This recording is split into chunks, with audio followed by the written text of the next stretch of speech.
Hey everybody, so for today's video, we are going to be talking about the fourth generation, the Diamond and Pearl era. So I really haven't talked much about this video, which is part of why I'm excited to do it.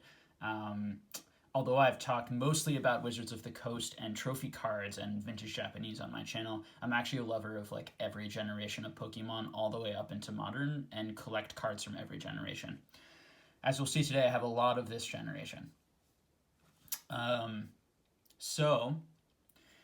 A couple things to mention before we jump into the video. So I am going to, as we're going to look through all these level X cards today, I'm going to put prices of the cards, just like I did in the last video, and population reports, PSA 10 pop on the screen, just to save time so you guys get to see all of that information, which I think is really helpful. Again, all that information you can look up yourself on PokemonPrice.com, but I'm going to save you guys some time and include that just so you guys get a rough estimate of what these cards are going for and what they go for at these different grades.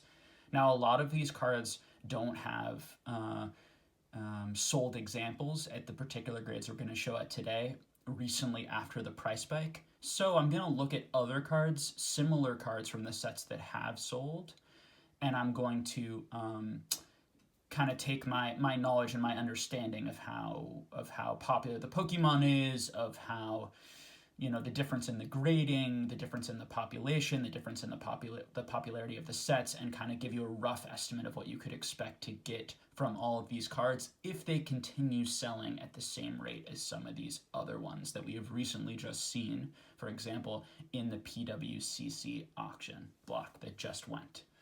Okay, so hopefully that's clear for you all. The other thing I'm going to mention is we're really going to focus on level X cards because there are so many of them, and I want to show you those, and we'll talk about those cards.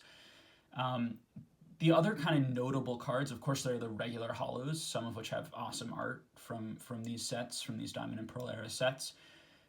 There are also the other two really notable things to talk about is that there are secret rares in a number of these, in the number of the later sets that were from the Diamond and Pearl era. We're not going to talk specifically about those, but I will in other videos. And there are also secret rares or the reverse shiny cards from this era, which I think have really cool art, or really cool. I particularly like them actually in Japanese, and I'll show you some Japanese examples in another video. But those cards are extremely hard to grade, and are quite difficult to pull. And so there really don't exist too many of those in PSA 10. So I will, but we'll go more into that in a different video. Today we will focus on these level X's. So the first thing to talk about is, yes, this is the fourth generation. So the fourth generation of Pokemon were introduced during the Diamond and Pearl era. And the Diamond and Pearl sets range from, for those who don't know, from Diamond and Pearl, which is the first set, to Arceus, which is the last set. Okay, so Diamond and Pearl through Arceus. But I think it's actually good as a collector or investor to break them down into two different periods. The Diamond and Pearl through Legends Awakened periods, and then the Stormfront through Arceus periods. And the reason this is important because the pull rates are actually different from these level X's within these ranges. So they're actually much more difficult to pull. They're about one per booster box on average. You get one level X per booster box on average from the Diamond and Pearl through Arceus area, where you would expect to get two level X's from the Stormfront through Arceus. So through that second group, it's actually twice as likely, twice as easy to pull a level X from a pack. So important to know if you're trying to collect these or you're trying to invest in them. All right, so a couple of other things to note before we jump in. So the prices of these packs range a lot depending on the set, depending on whether people think they're weighted or not, and depending on, you know, who the seller is, right? So I saw these packs going anywhere between like $30 to $80 from this era, somewhere in that range generally, you know, but every set has a different value to it. Booster boxes, similarly going for a pretty decent range. I saw from $2,000 to $4,000 roughly these booster boxes were selling. People are starting to ask for some of the rarer and more, not necessarily just rarer, but more desired booster boxes. Starting to ask more in that $5,000 range. I saw that for maybe like Majestic Dawn, some of those types of sets, which might be a little bit more coveted due to some of the cards that are in that set, specifically in that set for the EV evolutions that exist in that set, the Leafeon and Glaceon level X, which are beautiful cards and hold quite a high value if you can get them in PSA 10. So the first card we're going to talk about today, we're going to start with this Empoleon. So these three cards that I'm going to show you are the starters from this generation, the evolved forms of the starters. So we've got the Empoleon. We've got the Infernape, if I can get it to sit there. So you guys can take a look at each of these. And we've got the Torterra.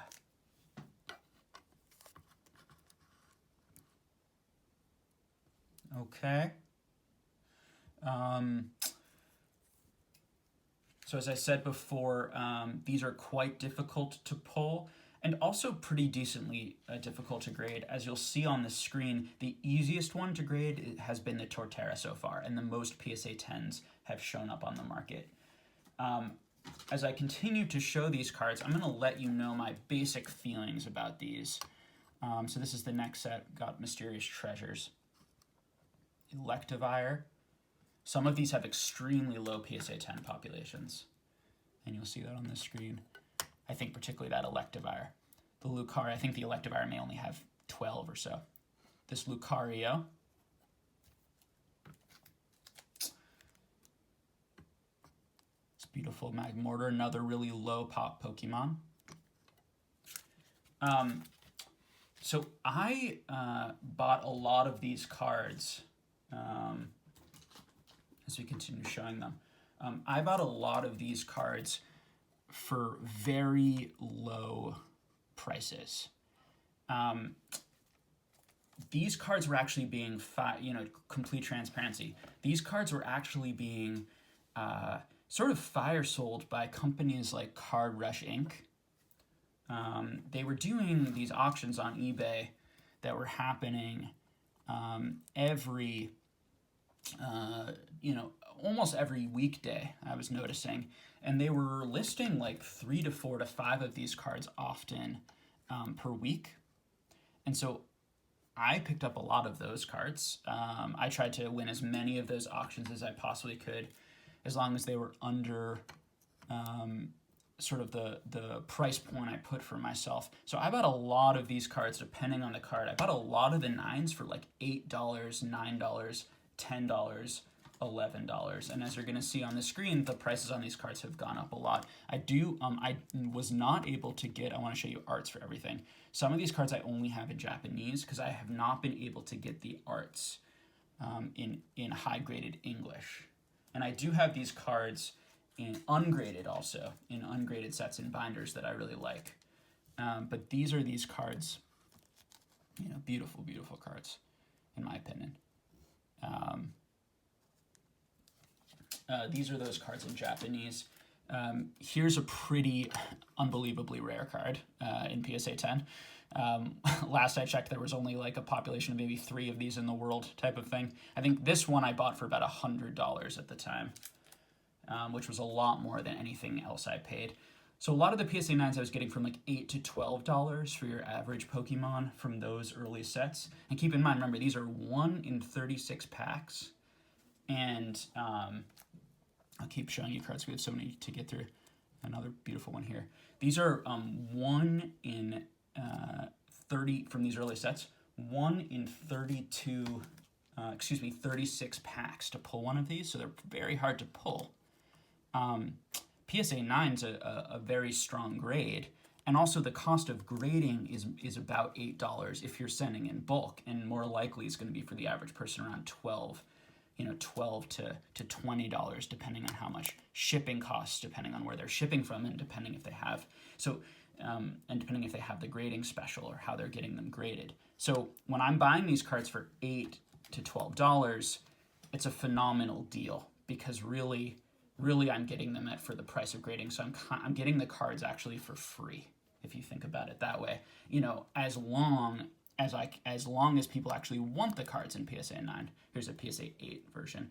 A bit of a rarer one, harder one to get. Here, some of these cards.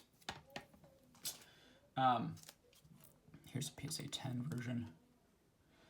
So my thinking at the time, and you can use this thinking, for yourself, is that that it was a very low risk purchases when we're thinking of it from an investing standpoint, because at very worst, some of the Japanese, at very worst, I am as long as people want the cards, there's going to be a buyer for them at the price of grading, I assumed. And my feeling is that about these in general is that they are quite underrated in terms of the coolness of the art, in terms of the beauty of these cards, and they're also very very scarce boxes, and generally pretty low print runs, because Pokemon was really not popular during these eras. So unlike the modern eras where Pokemon's now extremely popular and you have lots and extremely valuable, so you have lots of people hoarding these types of boxes because they think that that's going to continue to go up in value, and now everyone knows, oh, Pokemon has value, so I'm going to keep these boxes sealed and I'm going to keep my cards in perfect condition. At this time, you really had only like the hardcore Pokemon lovers, mostly, who kind of stayed into it through all the years and all the tough years when no one was really into Pokemon and no one really enjoyed it before it became kind of, popular again like it has right now. And so as I was saying, people didn't Pokemon didn't print as much of this, very, very likely because there wasn't the demand. People weren't buying these boxes, and people didn't save these boxes because true collectors were really buying the boxes, and the collectors open their boxes and collect the cards and want the cards and put them in their sets. Okay, so that's part of why I think that these cards have turned out to be such a good investment for me. And if they didn't go up in value, I really like these cards. And like everything I buy, I don't buy anything for just investment purposes. I buy all these cards because I wanted them. I wanted them in my collection, and I felt like but the reason I was buying them then and for those prices is because I felt like, oh boy, these are amazing prices. These are prices that we're probably not going to see in the future as long as Pokemon continues to go up in value. So the negatives of these sets is that because they weren't popular, people don't necessarily have much of a connection to these sets, new people. But I think the similar thing happened to those Nintendo EX era sets. I think a lot of people who collect the Nintendo EX era sets and the Gold Stars right now collect them because they learned about them, because they discovered them, and because they really liked the art. And although I'm not saying, like, these cards are not as old, right? They're the next generation after those original Nintendo EX sets. But these sets actually might be just as rare and scarce as the EX sets, if not more. Hard to know. Really, probably impossible to know. But similar, let's say probably similarly rare, similarly, not printed as much. Now, what these are missing are Gold Stars. These do not have that next level of rarity, right? The Gold Stars, other than in the EX Power Keepers where the pull rates are easier for the Gold Stars, for people who don't know that, the other Gold Stars have a 1 in 72 pull rate outside of the Espeon and Umbreon, which are 1 in 40 pull rate out of those Pop Series packs. But the ones that came from sets all have that 1 in 72 pull rate. So that's twice as hard to pull as these.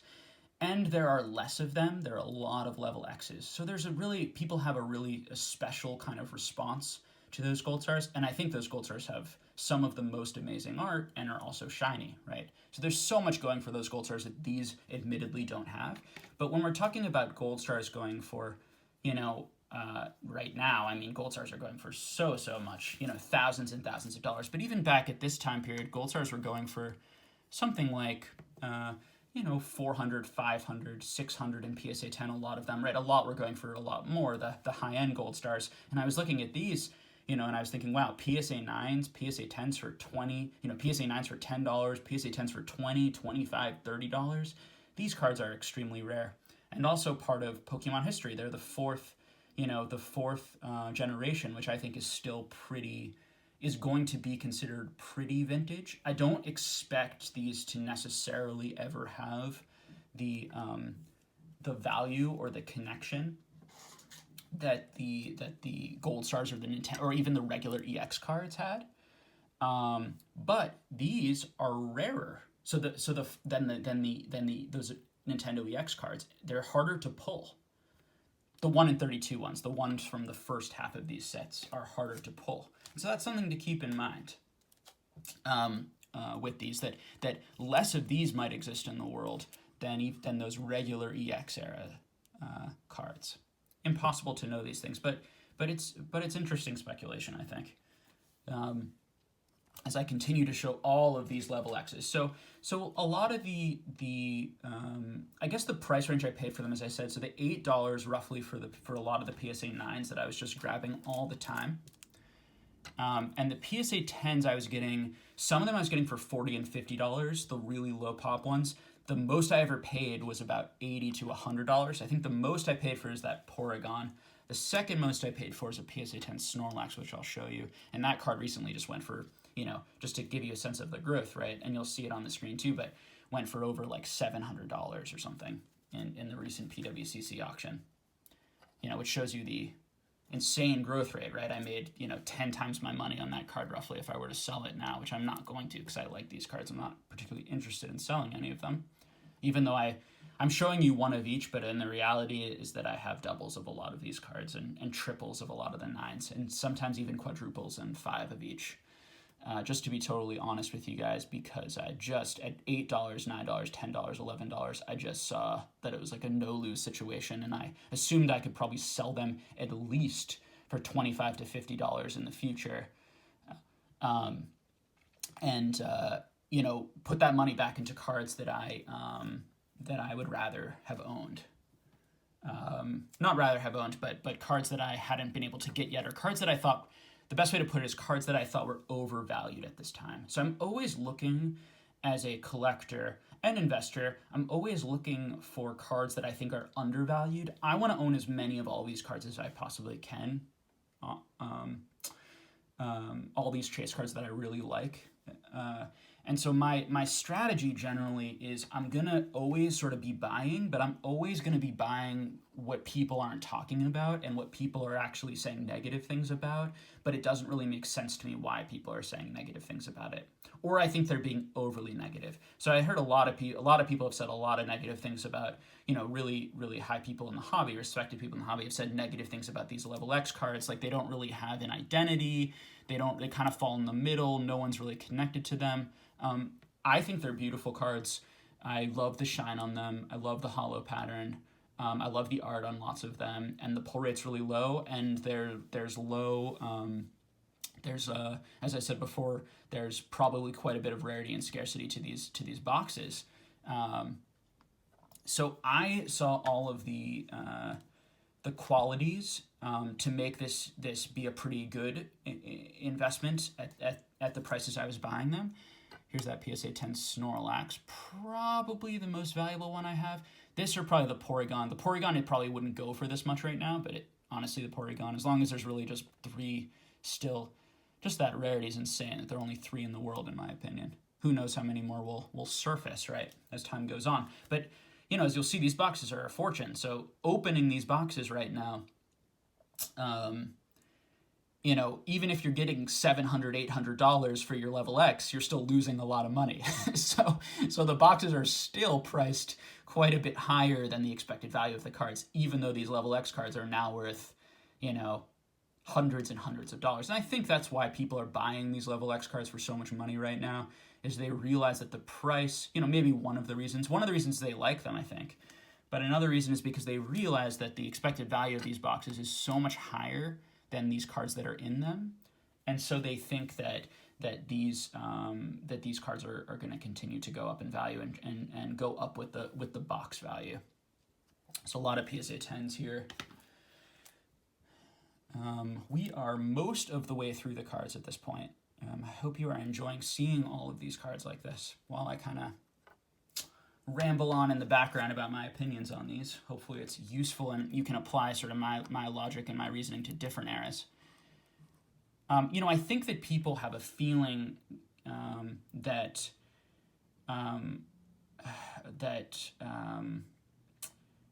the X and Y sets, for example, are going to experience the same sort of growth as these cards, and then into the Sun and Moon and into the more modern area. But the thing to remember is that when anything gets really hot and lots of people start putting a lot of sealed product away or product away from that period, it's going to very likely drive the future of those prices down. So not only are these cards older, than any of those cards, but they're also lower pull rates than some of them, than some of the cards people have been really talking up that I've been hearing. But also rarer and scarcer and already much more expensive boxes. So I don't understand how people think the value of those cards are going to be higher than these cards, other than the argument about popularity and connection to cards. And I hear that argument a lot, and I think it's a really good argument, so I want to respect that argument. People who are saying, for example, that these level X cards aren't ever going to be that valuable, that's already been proven wrong, right, in a short time, because these cards have already gone up, in many cases, 5-10 times in value from where I bought them. So that was incorrect at that point. But maybe who are saying it now, like these cards, like the Charizard from these cards, which I don't have in a high graded PSA, because I just was never able to find it at what I thought was a good value.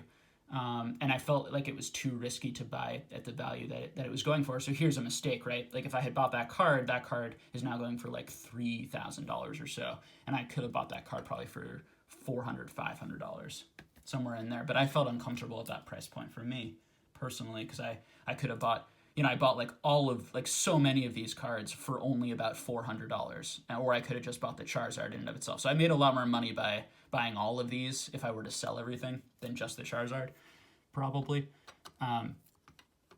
Although maybe not by that much. Coming to the end here, but yeah, that's a really good argument that like kids today and adults are getting back into like Hidden Fates. Let's take Hidden Fates, for example.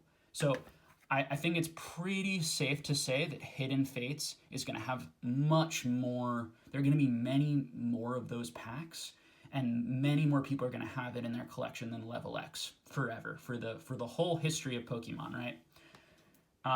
But people say things like, but nobody has a connection. One could argue, right, that nobody has a connection to these Level X cards or the Nintendo EX cards, or the Gold Star cards. But people are going to have a huge connection to Hidden Fates because they opened that up and they really enjoyed it.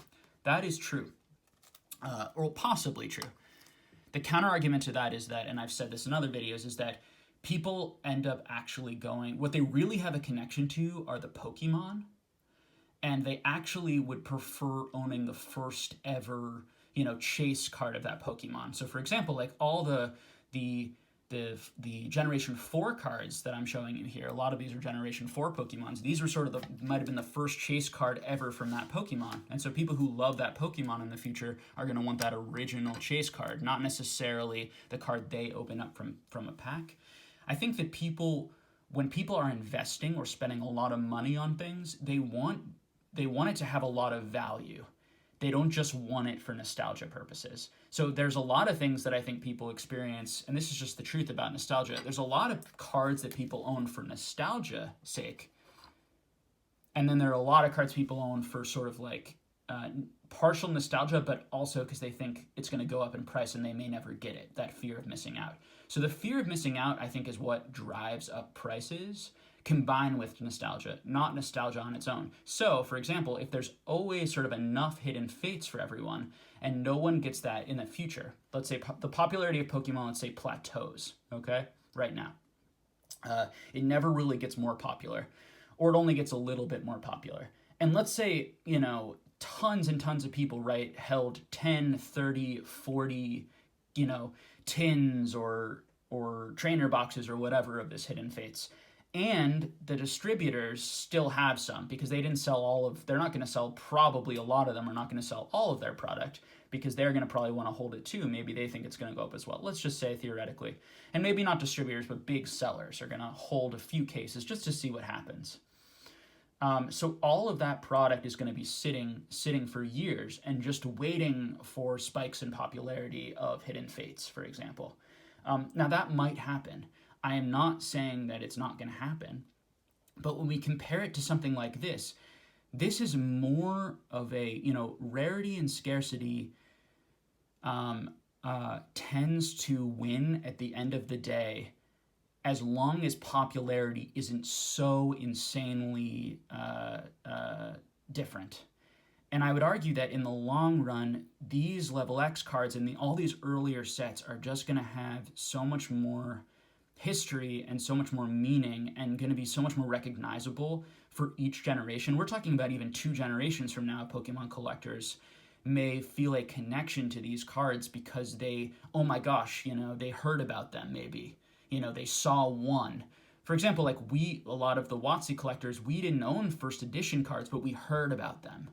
They were this myth that they were out there and that they were going to be so valuable. And so a lot of us, we want the first edition. We don't want the unlimited. Even though the unlimited is the exact card we grew up with, we actually want the first edition one because we want that rare, scarcer one. So it's possible to say that people aren't going to want that less rare Charizard, even though it was the exact card art they had. They're going to want the rarer, more, one that they just heard about as a kid that was hinted to them from different eras, maybe including the Level X era, if that becomes more and more well-known. And I think Level X is really on the rise right now. Will it continue to go up? I have no idea. No clue. It's so hard to tell. Like, everything has gone up so much right now. Anyone who thinks that they are buying something right now at the current prices and is sure that things are going to continue to go up, I don't agree with them. I don't think that makes a lot of sense. That being said, there's lots of reasons to think why these cards might continue to go up. Everything from these early sets, including these Level X's, might still have a lot of potential. So I appreciate you guys listening to my rambles. I hope a lot of my arguments make sense to you, or you at least find them interesting and challenging, and you can think about them for yourselves. Again, and what I'm going to continue to say in a lot of these videos, when we let's look at 90s sports cards. All right, so 90s sports cards had all of the elements that sort of Pokemon have now. There's a huge, they're printing a ton of it. It's very popular. Everyone in the 90s, a lot of people in the 90s started hoarding or putting away sealed product because they thought it was going to be really valuable. They thought it was going to do, and they started saving those Michael Jordans because they thought those 90s Michael Jordans would do what those 80s Michael Jordans did. Just like maybe people right now think that the modern Charizards are going to do what those vintage Charizards have done. So when we look at a card like the Rainbow Rare, Charizard from Burning Shadows or the Hidden Fates Charizard, people are saying, well, it's proof that modern is solid because those cards have already sold for so much. My counter argument would be that same thinking was going on with comic books in high grades. People were buying huge amounts, of sort of more modernish comic books that all went down in value. Comic books that came after those golden and silver and ages, and because they were being mass printed, and then people lost tons and tons of money on those comic books. And the same thing happened in the 90s, where people were paying premiums for certain items, thinking that they would go up, and then those prices came back down. So the theory that because something is really value or has shot up in value already means that it's going to be a long-term investable item doesn't hold water. What makes something a long-term investable item is that the item itself has properties to it that are going to stand the test of time and stand the test of people's emotions and changes in subjective popularity. So for example, the subjective opinions of level X's could change, right? They could have gone from like, no one cares about these, they're stupid, I don't really like them, to like, oh my god, level X's are so cool, how come we never talked about them, how come, I really like them. Those subjective opinions can really shift. What can't shift is the fact that there aren't that many of these and the pull rates. And so the feelings on Hidden Fates, the feelings on the Burning Shadows Treasure, and those are the best those are some of the best cards from Modern. Those are some of the most popular cards from Modern right now. Let me put it that way. Those feelings on how much we like those cards can really change, but the pop numbers, the popularity of those cards, the amount of those cards printed can't are reality. No one's going to go around and burn a ton of it and make it much more rare. So those are just really important things to keep in mind. Again, I'm going to repeat, I don't think those things are necessarily bad investments. I don't think that they're necessarily going to go down in value. But what is going to make them be able to sustain themselves is two things. One, people stop thinking it's such a great investment and hoarding cases, because every time Pokemon reprints a bunch and then a ton of people hoard it, it hurts the value of everyone. So really, people shouldn't be irritated with me. I'm actually your friend if you're investing in Modern, because I'm telling people probably stop doing that so much, or maybe think more carefully about it, which theoretically would make it more valuable, right? If I convince some people not to do it, then then maybe Pokemon won't continue to reprint it. Do you see what I'm saying? But that's not why I'm saying this. I'm saying this honestly because I'm trying to help people and I'm sharing my honest opinions. And my honest feeling, or my suggestion, is that when lots and lots of people are saying buy Modern, it's going to go up forever, don't buy Modern. When lots of people are saying level X's, for example, can't go up in value and are bad and they don't make a lot of sense, and you look at them and you say, no, I like them, I think they're cool, and you could take this for any time period. So if we reach a modern history, eventually Modern may really go down, and this is my guess, will go down in popularity again. People won't like the set as much. That's a time to really ask yourself, maybe this is actually the sets, or this is actually the time to invest in this, because lots of people aren't.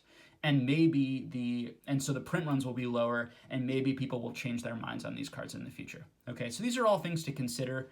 At the end of the day, it doesn't matter how rare and scarce an item is if nobody wants it. So it's about putting all of the pieces together. You're looking for the rarest and scarcest item that people actually want. Okay? Thank you so much for listening to my rambling over and over again on the same stuff. I hope you guys like that enough. I think in the future, if enough of you guys don't like that, I will try and write down some of my responses, or try to give you guys more concise information. I don't script any of my videos. I try to just kind of talk from my, the top of my head. I try to make the best arguments I can in the moment. I really like those types of videos, which is why I'm making them. And I enjoy making that type of videos. My favorite videos on alpha investment, or, the Rudy videos, and videos I see from lots of people, is actually when I don't feel like they're very scripted, and when I feel like they're just sort of sharing their rambling thoughts, because to me it gives you that insight on really what they're thinking and really how they feel, and shows you that collector investor thinking process, and gives you that insight. All right.